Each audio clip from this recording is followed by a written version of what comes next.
Hello to all our hardworking teachers and educators. Welcome to the Deped Computerization Program Orientation Training.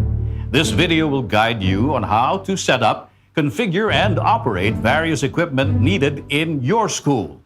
These digital tools are a laptop, a 2-in-1 tablet PC, a charging and storage cart, a 3-in-1 multifunction inkjet printer, a wireless router, and a smart TV.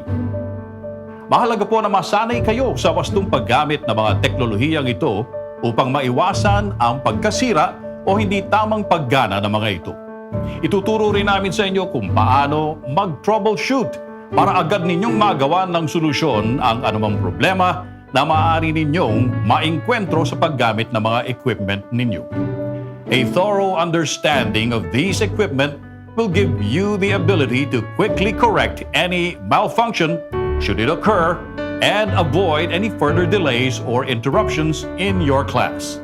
This video will provide you with detailed specifications and functions of each equipment and accessory.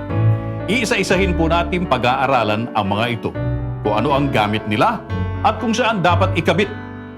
Kaya ngayon, dear teachers, kayo naman muna ang estudyante ha? So feel free to take down notes and listen carefully. Class begins now.